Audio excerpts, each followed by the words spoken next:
Magandang araw kaibigan! Tuloy po kayo sa Felicidad's Channel. Sa mga kwento ng buhay at pag-ibig na hinalukay sa natatagong baul ni Felicidad. Pero bago po tayo magpatuloy, huwag niyo pong kalilimutan na i-like ang video, i-subscribe ang channel, at i-click ang notification bell para lagi kayong updated sa mga parating pa na upload.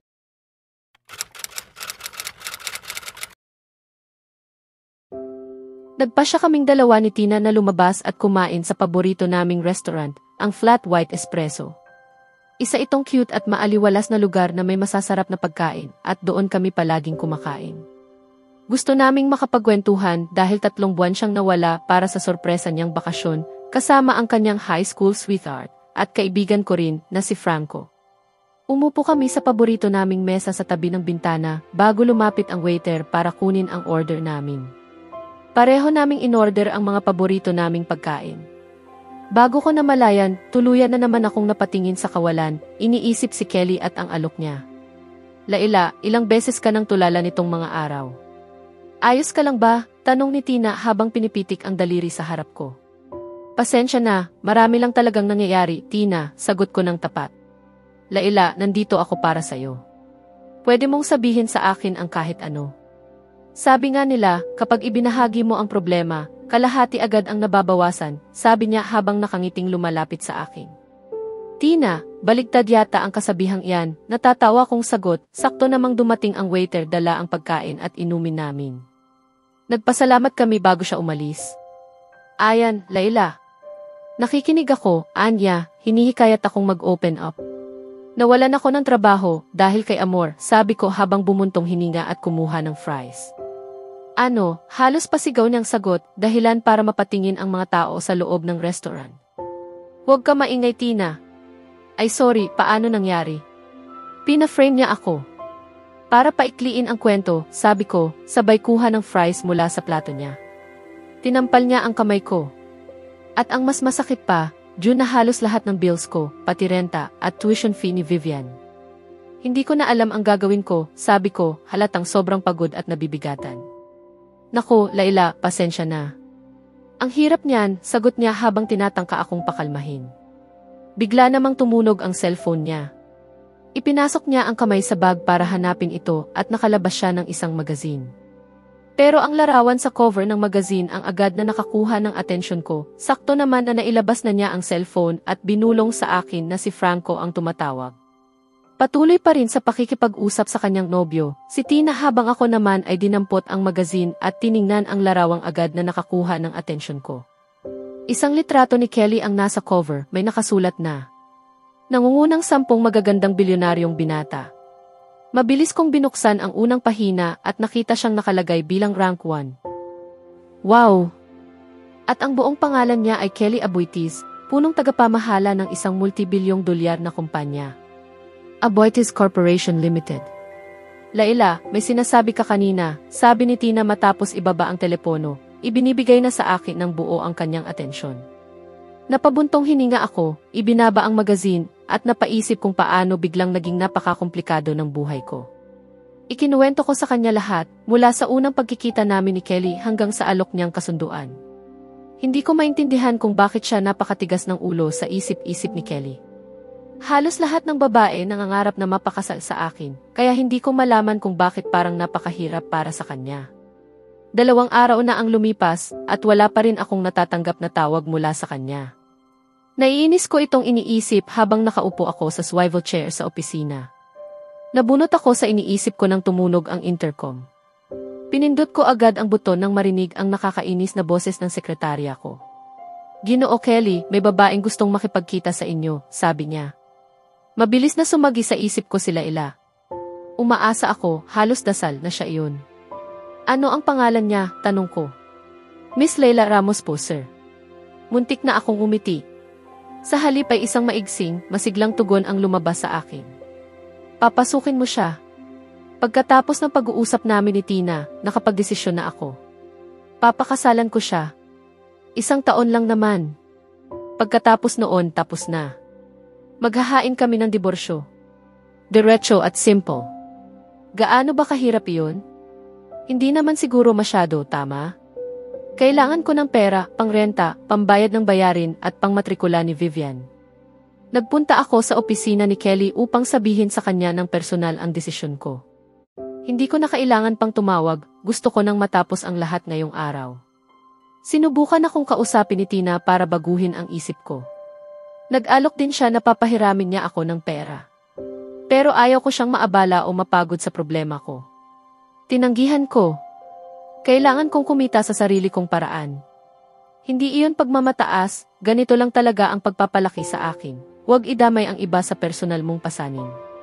At saka, hindi naman ito totoong pag-aasawa. Oo, ikakasal kami pero maghihiwalay rin. Marami namang ganoon. Binalaan pa ako ni Tina huwag akong iibig sa kanya. Napatawa ako, sobrang nakakatawa. Mahulog ang loob ko sa isang aroganting lalaki. Impossible. Hindi mangyayari kahit sa loob ng 1,000,000 taon. Oo, gwapo siya, pero ang ugali niya, napakasama. Ma'am, nasa mall na po tayo, sabi ng driver ng Grab taxi, na nagpabalik sa akin mula sa malalim na pag-iisip. Bumaba ako at binayaran ang pamasahe. Napasinghap ako sa gulat nang makita ang gusaling nasa harapan ko. Isang napakalaki at napakagarbong estrukturang tila sumisigaw ng karangyaan. Nakasulat ng malaki sa tapat nito ang Aboitiz Corporation Limited. Pumasok ako sa loob at mas lalo akong namangha.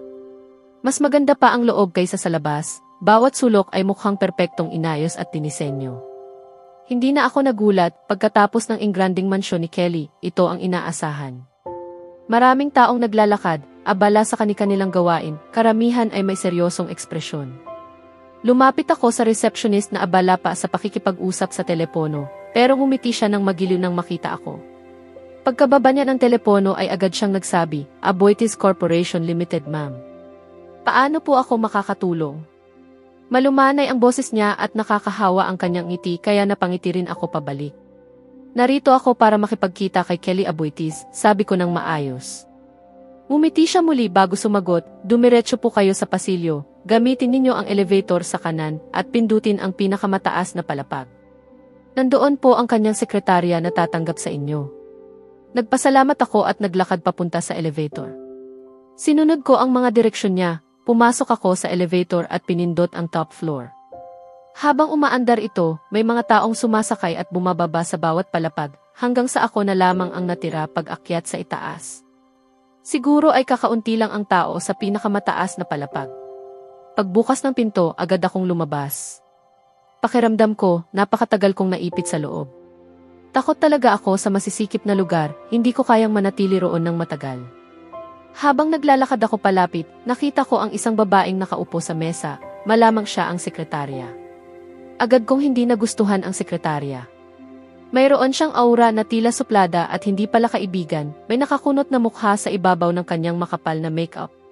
Kung hindi lang ito isang opisina, iisipin ko talagang nasa isang club kami, lalo na sa paraan ng kanyang pananamit. Hindi ko rin maintindihan kung paano siya nakakahinga sa suot niyang iyon. Hello bati ko sa kanya, ngunit hindi niya man lang ako nilingon. Excuse me, ulit ko, pero patuloy niya akong binaliwala. Hanggang sa napahampas ako ng marahan sa mesa niya dahil sa inis. Doon lamang siya tumingin at malamig na nagsalita, yes, paano ko po kayo matutulungan? Halatang tinatamad siya. Umiti ako ng pilit bago sumagot. Gusto ko sanang makipagkita kay Kelly, sabi ko nang walang alinlangan, hindi na binanggit ang kanyang apelyido. Napakaganda ng reaksyon niya, halos mapanganga.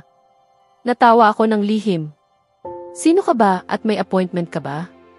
Tanong niya sa mayabang na tono. Ayos lang. Marunong din naman akong makipagsabayan. Wala.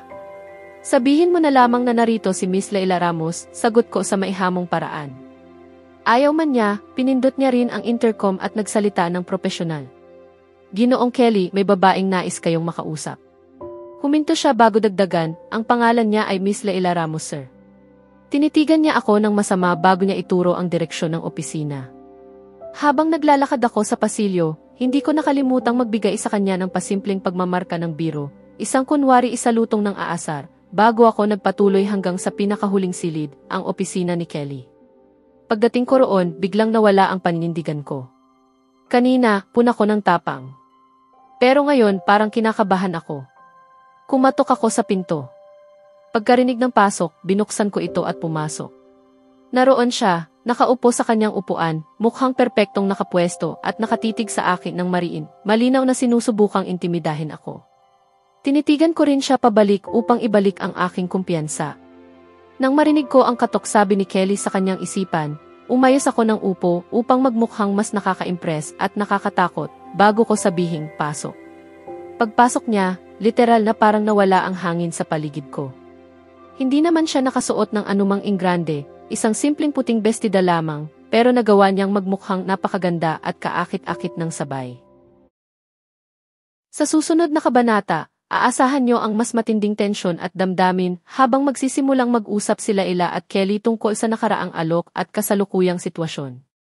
Dito rin malalaman kung paano haharapin nila Ila ang komplikadong damdamin niya sa isang napakayamang lalaki na tila mahirap abutin. Kaya abangan natin,